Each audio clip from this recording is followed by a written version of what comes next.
Se traiter en première classe comme un acte d'amour et de considération, envers soi-même et envers son entourage. Se donner les moyens de prendre soin de soi, de sa santé mentale et de son développement personnel. Tu peux donner le meilleur de toi-même sans souffrir et sans galérer. Tu peux faire différemment. Décide de te traiter en première classe. Je vais te donner les clés, les pistes et ensemble, on va dénouer les nœuds. C'est le moment, c'est ton moment. Je suis Émilie Antoine, fondatrice de mapsyenlignechez-moi.fr, le meilleur de la psychologie et du développement personnel. Parce que les femmes représentent la moitié de la communauté, elles éduquent et soutiennent la seconde. Par conséquent, elles ont besoin de se traiter en première classe. Bienvenue dans ce 3e épisode du podcast Se traiter en première classe. Dans cet épisode, je vais te parler de ce qui empêche les femmes d'être en harmonie avec les hommes. Plus spécifiquement, je vais t'évoquer 5 raisons qui empêchent une femme d'avoir une relation harmonieuse avec un homme. Il n'y a pas si longtemps, je me suis refait la série Friends. Alors, si tu es née comme moi dans les années 80, tu as dû voir cette série quand tu étais adolescente. Mais quand je te dis que je me suis refait la série, c'est-à-dire j'ai pas fait semblant. J'ai repris à partir de l'épisode 1 de la saison 1. Parce que évidemment, jusqu'à maintenant, j'avais eu un visionnage, si je peux dire ça comme ça, assez anarchique de la série. Mais là, j'ai vraiment fait les choses, entre guillemets, religieusement. J'ai bien repris premier épisode, etc. Et je suis allée jusqu'au dernier épisode où, spoiler alerte, si t'as pas été jusqu'au bout, grosse surprise, Ross et Rachel finissent enfin ensemble après moult ruptures, disputes, rabibochage, mytho-amitié. Ils ont même eu un enfant ensemble. Ils ont eu des copains, des copines. Enfin bref, après vraiment des embrouilles astronomiques. Honnêtement, je sais pas, j'ai pas comptabilisé le nombre de fois où j'ai regardé cette série. Mais là, je pense qu'avec l'âge avançant, la maturité certainement, entre guillemets, et bien sûr, je l'ai regardé d'un autre œil. Et on va pas se mentir, des formations professionnelles obligent. J'avoue que là, cette fois-ci, je me suis mise un peu inconsciemment. Alors si c'était conscient, j'en avais conscience que c'était en train de se produire, mais c'était un peu comme un réflexe. J'ai beaucoup plus analysé les différents personnages et les dynamiques relationnelles qu'il y avait entre eux. Et j'ai été super interpellée par la manière dont leur relationnel, dont en fait les échanges entre les personnages, même les blagues qu'ils se font, les attentes qu'ils ont les uns vis-à-vis des autres, etc. Comment ça m'avait hyper impacté en fait. Ce relationnel entre hommes et femmes qui est dépeint dans cette série, je pense que ça a vraiment marqué ma conception des rapports hommes-femmes. Personnellement, je pense, après introspection, que j'ai eu longtemps c'est pas seulement une attente, c'est-à-dire que je pense qu'à un moment de ma vie, j'ai eu cette attente en fait, cette envie entre guillemets, ce besoin d'avoir quand j'étais plus jeune une bande de copains, etc. C'est un peu, on reproduit un peu, je pense, un certain schéma familial, etc. Et je pense que ça a joué, le fait d'avoir vu cette série, franchement, je pense que ça a joué.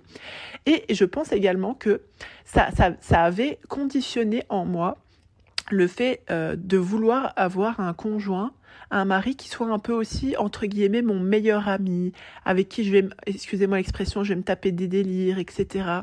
Et vraiment, je pense que c'est évident que cette attente, elle a influencé cette série. Dans cette série, on voit des trentenaires qui sont, si vous connaissez pas, qui sont vraiment H24 ensemble. Il y en a 2 qui sont frères et sœurs. Ils habitent chacun dans un couloir, entre guillemets. Les appartements, ils sont en face les uns des autres. Tantôt, ils sont en amitié platonique. Tantôt, ils sont en couple. Tantôt, c'est une amitié, mais avec des ambiguïtés. Et je pense que le problème, en tout cas me concernant, quand tu attends de ton conjoint qui soit ton meilleur ami, c'est que inconsciemment, surtout quand ça commence à se structurer comme ça à l'adolescence, tu risques d'attendre de lui qu'il soit en fait, faut, je pense le reconnaître, ta meilleure amie. C'est-à-dire que tu vas avoir, et je pense que ça a été mon cas, d'avoir des attentes où tu cales en fait un peu tes attentes sur la psychologie d'une autre femme. Et c'est un point que je vais développer aujourd'hui, d'ailleurs dans ce podcast, où je vais parler des 5 raisons qui empêchent une femme d'avoir une relation harmonieuse avec un homme. Et je pense que ça joue beaucoup et que c'est vraiment intéressant de voir comment on a c'est quelque chose qu'on fait énormément dans le bootcamp Ma Psy Campus, d'essayer de comprendre nos croyances limitantes, certes, mais vraiment nos croyances, comment se sont structurées nos représentations. Et du coup, là, me concernant, au bout d'un moment, il faut bien pouvoir accepter que un homme est bien différent d'une femme. Il a des besoins et des attentes spécifiques et c'est complètement normal. Je vais maintenant te parler de la première. Alors, je vais vous parler de 5 raisons. Évidemment, je pense qu'il y en a. Elles ne sont pas exhaustives. Il y en a certainement d'autres. Mais voilà celles que j'ai le plus rencontrées dans ma pratique.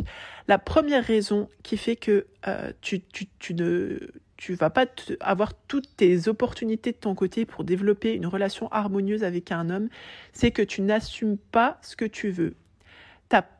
C'est-à-dire, je te donne un exemple. Tu vas lui dire un tel, j'en sais rien moi, Cédric, il a emmené Coralie en voyage à tel endroit, ça a l'air vraiment génial, ils se sont grave amusés, ça a grave aidé leur couple.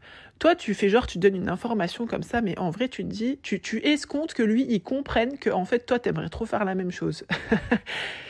Ou alors tu dis Georges, il commence à faire du sport et tout. Sonia, elle est super contente, ça lui a grave changé son corps, il est beaucoup plus détendu. Et encore une fois, ton attente secrète, c'est que toi aussi, ton mari ou ton conjoint, ils se mettent au sport. Et en fait, tu dis les choses indirectement parce que tu n'assumes pas ce que tu veux. Tu voudrais faire un voyage ou partager un moment avec ton mari. Tu voudrais qu'il prenne un petit peu plus soin de lui, etc. Mais tu lui dis pas les choses directement. Et forcément, quand ta communication est biaisée, déjà tu as recours. Là, si tu utilises, et crois-moi, ça arrive à n'importe qui, tu utilises cette manière en fait indirecte de communiquer, ta communication elle est biaisée. Parce que déjà, tu dis pas clairement ce que tu attends. Donc, tu t'exposes à de la colère et à de la frustration. Et en plus, ton conjoint peut se sentir rabaissé par la comparaison. Parce que tu es quand même en train de lui parler d'un autre homme, de ce que lui, il arrive à bien faire avec sa femme. Probable que ça puisse alimenter du conflit ou à minima, du ressenti. Et ça va pas lui donner envie ni de partager un moment avec toi, que ce soit dans un voyage ou autre, ni de commencer à faire du sport, sauf s'il le décide de le faire pour lui-même.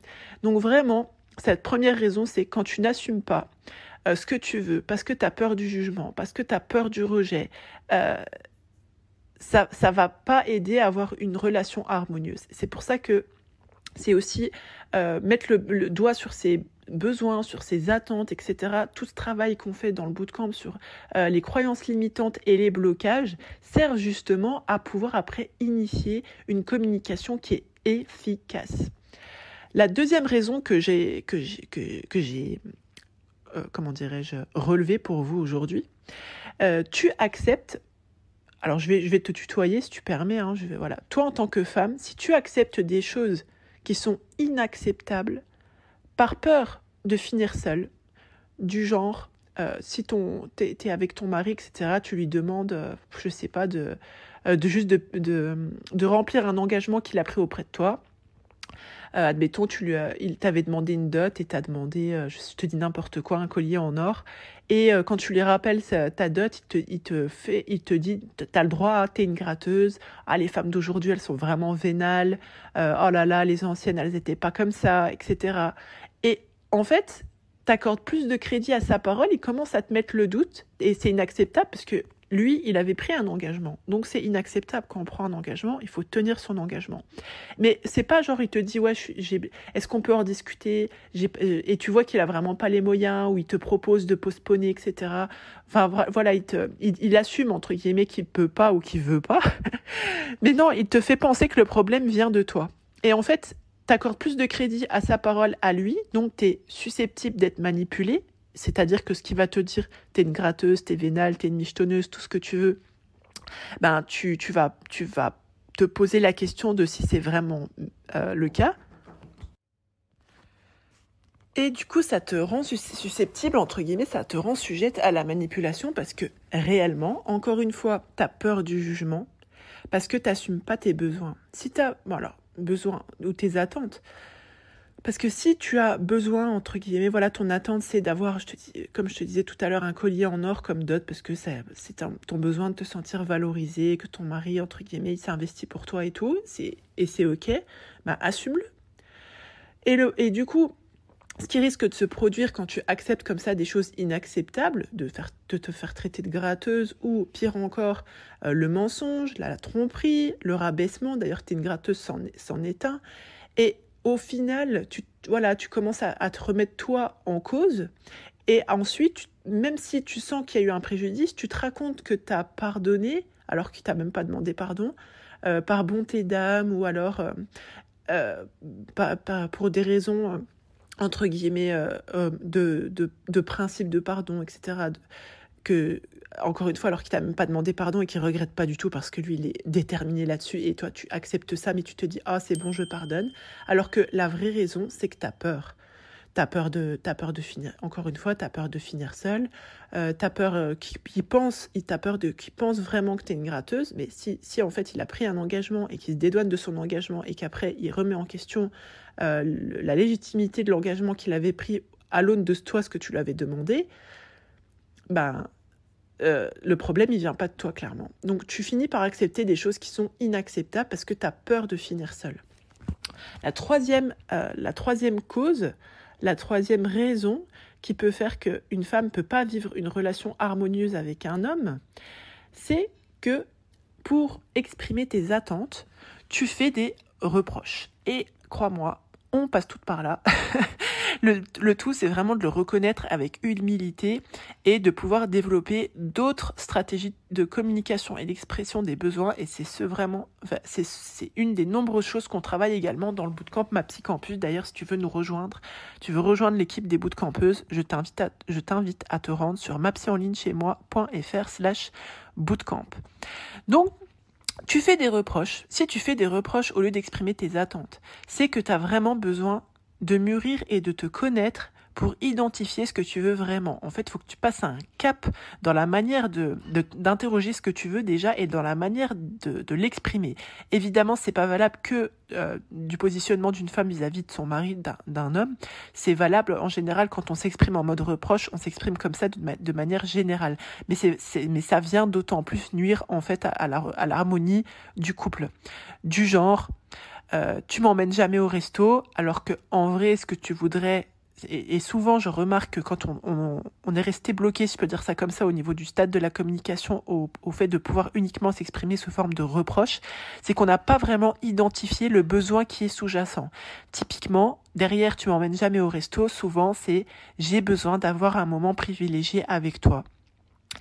Derrière, tu laisses toujours traîner tes chaussettes. Alors vous avez vu, on aime bien jamais, toujours, les mots comme ça qui viennent bien parasiter aussi et bien faire monter la moutarde au nez. Tu laisses toujours tes chaussettes traîner. Là souvent, on a besoin de sentir qu'on est respecté, que son travail, si voilà, c'est toi qui as la charge entre guillemets du linge dans la maison, t'as besoin de te sentir respecté, de sentir qu'on respecte ton travail et du coup, exprime juste. Est-ce que tu peux mettre tes chaussettes dans le linge sale ? Tiens, le panier, c'est le panier blanc, là. Voilà, est-ce que tu peux penser à le poser dans le panier ? Enfin, voilà, d'exprimer en fait ton attente. Et il y a aussi quelque chose que j'entends énormément, c'est le reproche suivant. Tu viens vers moi que pour les rapports intimes. Oh, alors là, je vous l'ai dit en mode soft, mais ça peut être beaucoup plus violent, si je peux dire ça comme ça. Et souvent, en fait, il y a ce besoin de la femme de partager sur l'intimité émotionnelle, soit dans la discussion, dans le fait, voilà, qu'elle a besoin que son mari, son homme, son conjoint, il s'ouvre un petit peu plus à elle, donc de créer des moments pour le faire, etc., des sujets. Mais souvent, il y a besoin de partager une intimité autre que l'intimité physique. Et du coup, si tu n'as pas encore identifié tes besoins, évidemment, tu vas être peu encline à les exprimer. Du coup, c'est pour ça aussi que les femmes que j'accompagne pendant le bootcamp, je les pousse énormément et je les coach énormément à ça, à identifier leurs besoins et à les exprimer de la meilleure des manières. Quatrième raison qui nuit à l'harmonie dans ton couple, c'est que tu as, je t'en parlais tout à l'heure, une représentation erronée du fonctionnement masculin. Alors merci, je vous disais tout à l'heure, l'héritage hollywoodien, les séries, les films, évidemment ton héritage culturel, sociétal, familial joue énormément. Combien de femmes j'ai accompagnées qui m'expliquaient se retrouver avec, comment dirais-je, je vais pas dire les jumeaux, mais les sosies de leur père, notamment parce que voilà, elles avaient développé une représentation erronée de ce qui était acceptable, certes, mais aussi du fonctionnement masculin. Et du coup, le conseil, voilà, que soit si, alors là, par exemple, un fonctionnement erroné, c'est de s'attendre en fait à avoir peut-être exactement la même complicité ou les mêmes sujets de conversation que tu peux avoir avec une femme, etc., avec une amie. Si tu as cette attente et après, je dis pas que tu peux pas avoir une complicité avec ton mari ou quoi ou qu'est-ce, hein, mais attends-toi à ce que le fonctionnement masculin étant, ce soit quand même un peu différent. Et du coup, là, mon conseil, c'est vraiment essaye d'être dans l'écoute, dans l'observation et de t'ajuster en fonction de ça. Alors, pas en te mettant de côté, bien sûr, mais souvent, quand on a une représentation erronée et qu'on essaye de coller, et ça, je l'explique, je fais une grosse partie sur le module 3 du bootcamp, justement, où on travaille sur les croyances limitantes, d'essayer de mettre un petit peu de côté tout d'identifier, etc. Et d'essayer de plus d'être dans la compréhension plutôt que dans le jugement, en fait. Parce que souvent, quand on a une représentation erronée, donc on a des attentes qui sont décalées, et de fait, quand c'est pas comme ce à quoi on s'attendait, on va être dans le jugement. Et du coup, là, ce vers quoi je t'invite, c'est vraiment d'essayer de développer de la compréhension. Ça, c'est vraiment une compétence transverse, si je peux dire ça comme ça, c'est-à-dire que la compréhension vis-à-vis de soi, la compréhension vis-à-vis des autres, versus le jugement, c'est une compétence qu'on travaille vraiment pendant tout le coaching du bootcamp MAPSI Campus. Et la 5e raison qui fait que probablement tu es empêché d'avoir une relation harmonieuse avec ton conjoint, c'est que soit, alors si je te le dis en rigolant, je vais te dire tu joues au papa et à la maman. Qu'est-ce que je veux dire par là? C'est que tu t'es marié ou tu as choisi ton conjoint en ayant en fait inconsciemment l'envie de chercher, de trouver un papa rassurant. Tu te mets du coup potentiellement, inconsciemment bien sûr, dans une attitude de petite fille qui a besoin d'être rassurée, qui clairement a de la dépendance affective pour une raison ou pour une autre. Ça, c'est toujours explicable, si je peux dire ça comme ça. Mais du coup, tu prends le risque d'étouffer ton conjoint et aussi de lui faire perdre la considération qu'il a vis-à-vis de la femme que tu es. Parce que du coup, quand on se comporte comme une petite fille, on prend aussi le risque d'être infantilisé en conséquence et d'en ressentir énormément de frustration. Mais force est de constater que parfois, on a alimenté cette posture, entre guillemets, infantilisante du conjoint, parce que justement, on s'est mis nous-mêmes dans une attitude comme ça, émotionnelle, de petite fille, et parce qu'on cherchait inconsciemment, voilà, un papa, et ça c'est venu complètement, en fait, couler, si je peux dire ça comme ça, les jeux affectifs dans le couple. Et il y a aussi l'autre extrême, si je peux dire ça comme ça, quand tu veux faire la maman superwoman. Alors, qu'est-ce que je veux dire par là? C'est-à-dire que tu as développé cette idée que tu dois tout gérer dans la maison. La maison, les repas, le linge, les enfants, les factures, les ci, les ça. Tu es en mode, comme on appelle ça en psychologie, on fait aussi un travail là-dessus dans le bootcamp, tu es en mode toute puissante en fait. Tu veux tout gérer parce que certainement, au fond, tu es anxieuse, tu as peur que ce soit pas bien fait, tu as peur que ce soit pas fait comme... Voilà, tu t'arrives pas à lâcher prise, tu es dans le contrôle, tu n'es pas dans la maîtrise, tu es dans le contrôle. Et ça, le contrôle, c'est warning. Moi, j'accompagne toujours les femmes vers la maîtrise en ajustant justement leur maturité, si je puis dire, vers la maîtrise de soi et non la fausse ambition de vouloir tout contrôler. Et le problème quand tu es en mode maman comme ça, que tu gères tout et tout, c'est que tu t'épuises. Et en plus, tu t'étonnes d'avoir un autre adolescent ou un pacha à la baraque. C'est-à-dire que l'être humain, je te le dis tout de suite, homme ou femme, naturellement, si tu as quelqu'un en face de toi qui fait tout à ta place, tu vas pas déclarer la guerre pour faire les choses avec. C'est quand même assez rare. En général, on laisse faire, entre guillemets. Mais voilà. Après, les conséquences, souvent, c'est que tu as participé tu as une part de responsabilité. Bien sûr, si tu te retrouves avec un adolescent ou un pacha à la baraque, il a une responsabilité aussi, ton mari ou ton conjoint. Je ne suis pas en train de dire que c'est ta faute. Hein.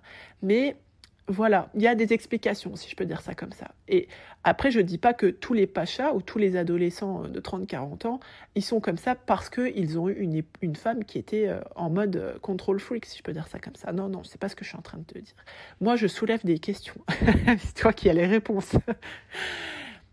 Et du coup, si quand tu joues au papa, à la maman comme ça, donc soit tu cherches un papa rassurant ou tu es en mode maman control freak, en mode maman superwoman, bah, tu te retrouves dans une dynamique de couple en mode dépendance affective et jeu de contrôle.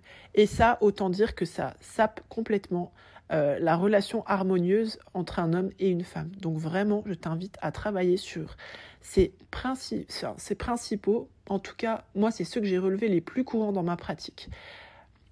Je t'invite vraiment à t'interroger là-dessus. Si tu as besoin d'être accompagné dans ton travail de développement personnel, voilà le travail que tu veux faire sur toi pour comprendre tes croyances limitantes, pour pouvoir les travailler, pour pouvoir te débloquer au niveau psychologique, pour pouvoir être une femme qui peut agir en fonction de ses ambitions et non pas en fonction de ses peurs, de ses traumatismes, de ses croyances limitantes, de ses blocages, etc. Je t'invite vraiment à rejoindre la team des bootcampeuses. Tu peux nous rejoindre sur mapsioenlinchez-moi.fr/bootcamp. C'est tout pour moi pour aujourd'hui. C'était Émilie Antoine, fondatrice du site mapsioenlinchez-moi.fr, le meilleur de la psychologie et du développement personnel pour les femmes. Si tu as besoin d'une psychologue diplômée et formée, eh bien bonne nouvelle, sache que j'ai rassemblé une équipe de psychologues du tonnerre. Et tu peux d'ailleurs consulter une des psychologues diplômées et formées en continu via la méthode mapsioenlinchez-moi.fr sur le site mapsioenlinchez-moi.fr. Pense bien que tu es la première personne à bénéficier du crédit que tu accordes à ton existence. Rappelle-toi de t'abonner sur ta plateforme d'écoute préférée, de me rejoindre sur Instagram, Émilie-Antoine. Tu peux aussi rejoindre l'Instagram @mapsioenlinchez-moi. Tous les jours, on a du contenu, du tonnerre, des conseils de psychologue. On y rassemble le meilleur de la psychologie et du développement personnel pour les femmes.